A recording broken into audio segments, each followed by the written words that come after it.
उखल में बांधा था।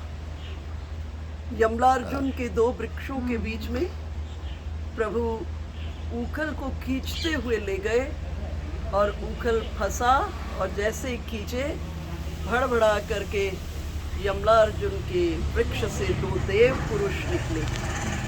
ये कुबेर के पुत्र नल कुबेर और मणिग्रीव थे। इन्होंने भगवान की बहुत सुंदर स्तुति की और सुंदर देव स्वरूप को पुनः प्राप्त किया और अपने लोक को चले गए। एक शिला का दर्शन बहुत सुंदर है। ये नंद बाबा हैं। नंद बाबा के कोई पुत्र नहीं था। हाँ। तो इधर पुत्रेष्टि यज्ञ हुआ गोकुल में। तो 80 वर्ष के नंद बाबा हुए जब कृष्ण की प्राप्ति हुई। फिर नंद घर आनंद भयो जय कन्हैया लाल की। नंद बाबा को प्रणाम करो। जय। इधर में आना है। हाँ। अच्छा दामोदर। इधर में यमला अर्जुन के दो वृक्ष थे, नल कुबेर मणिग्रीव। हाँ। जो नारद जी ने श्राप दिया था कुबेर पुत्रों को। हाँ। तो यहाँ पर वृक्ष बने थे। तो उनकी जो हाइट थी वो 3 किलोमीटर लंबे पेड़ हो गए द्वापर युग में।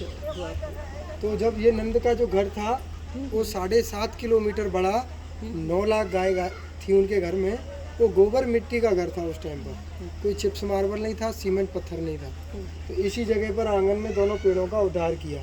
सामने में एक दरवाज़ा होता था, उसको वसुदेव द्वार कहते थे, जहाँ से वसुदेव जी कृष्ण को लेके आए थे।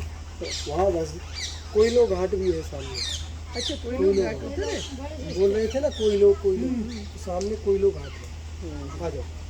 एक इधर में फिर प्रवाल बिटपऊ कृतचांड शब्दऊ। दोनों पेड़ जब विशाल थे, जब गिराए तो पूरे विश्व में आवाज़ गूंजी थी। पत्ते पत्ते कांप उठे। उनकी तड़तड़ाहट से पूरा ब्रजमंडल हिल गया। तो सब ब्रजवासी इकट्ठे हुए यहाँ पर देखने आए क्या हुआ। तो नंद बाबा दौड़े दौड़े आए, देखने लगे कि मेरा लाला तो नीचे खेलता है, कहीं चोट तो नहीं आ गई है। तो ग्वाल बाल बोलते हैं कि तेरे लाला को तो खरोंच भी नहीं आई है। तो नंद बाबा ने अपने लाला कन्हैया को लिया, गोद में छुपा लिया। फिर ब्रजवान जी आए कि दिखाना लाला की चोट तो नहीं आई है। ब्रजवान जी के साथ में राधा रानी भी थी। तो राधा कृष्ण का यहाँ फर्स्ट मिलन हुआ। तो बंसी नहीं थी उस टाइम पर, मुरली नहीं थी। तो राधा कृष्ण का मिलन यहीं हुआ था बाल रूप में, छोटे छोटे थे। तो ये राधा कृष्ण मिलन स्थल है। मूर्ति फोटो तो वैदिक काल से बनी है। और ये स्थल पुराना है। स्थल प्रणाम कर लो। फिर इसके ऊपर कोई झंडा नहीं लगता है, इसमें कोई लॉक नहीं लगता है। यहाँ चिप्स मार्बल नहीं है, ना भीड़ लगती है। ये कृष्ण का निज धाम है, मंदिर नहीं है। मंदिर वैदिक काल से बने थे। पहले मंदिर भी नहीं थे। राम कृष्ण भी आश्रम गए थे। तो ये भी आश्रम है, उखल बंधन आश्रम। और उसमें ये कृष्ण का निज धाम है। यहाँ आने से जन्म कर्म के पाप बंधन मुक्त होते हैं। यहाँ जो पाप करते हैं 7 जन्म भोगने करते हैं। इसीलिए हम ऐसा रखते हैं कि यहाँ घूमने वाले नहीं आए, उनको पाप नहीं लगे। यहाँ जो तीर्थ करने आते हैं, पढ़ के आएंगे तो वो श्रद्धा भाव से भी आएंगे, तो उनको कोई पाप नहीं लगेगा। बोलो कृष्ण बलराम की जय। ये उखल है। तो ये कश्यप ऋषि थे जो उखल बन के आए। भगवान ने क्या किया कि इन पर चढ़ करके और मटकी को तोड़ दिया।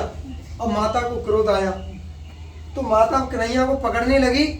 तो ध्यान में देखा यशोदाती यशोदा ये कोई मामूली स्त्री नहीं थी। तो ध्यान में देखती है, ओहो कश्यप ऋषि तुम भी मदद करते हो, चलो साथ में बंधन होगा, साथ में सजा मिलेगी। तो दोनों को साथ में बांधा। तो दाम कहते हैं रस्सी को, उधर कहते हैं पेट को। कृष्ण का नाम पड़ा दामोदर। तो ये दामोदर धाम है। ये दामोदर अष्टकम है जो 1 महीना कार्तिक मास में गाया जाता है। देखो जो सुप्रीम लॉर्ड है वो भी यहाँ पिटाई कर रहे हैं। और जो जगतपति है वो भी यहाँ रोने लगे थे। तो ये जो मैया है ना, तो प्रेम से तो भगवान आएंगे हाथ में। प्रेम से सब कुछ हो सकता है। भगवान को भी नीचे ले आओगे तुम प्रेम से, क्रोध में नहीं कुछ कर सकते। अहंकार में कुछ नहीं होता है और जल्दी से कुछ नहीं होता है। यही भगवान दिखा रहे हैं। देखो ये दामोदर भगवान है। दाम कहते हैं रस्सी को और उधर कहते हैं पेट को। कृष्ण का नाम हुआ दामोदर। तो पहले मूर्ति नहीं थी, ये चिन्ह है। ये दामोदर शिला जो कृष्ण के हाथ के है। कि मैं तो चला जाऊंगा, फिर यहाँ जो भक्त आएंगे उनका कल्याण कैसे होगा, तो मैं यहाँ अपना एक रूप यहाँ स्थापित कर देता हूँ। जय हो। तो इसीलिए इसमें लोक नहीं लगता है, भगवान बंद नहीं होते, मूर्ति बंद होती है।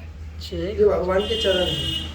जो चरण पूजा करते हैं, चरण वंदना करते हैं, वो निरोगी रहते हैं, लंबी आयु होती है, भक्त बन जाते हैं। भगवान का पहले चेहरा देखोगे तो आयु कम हो जाएगी।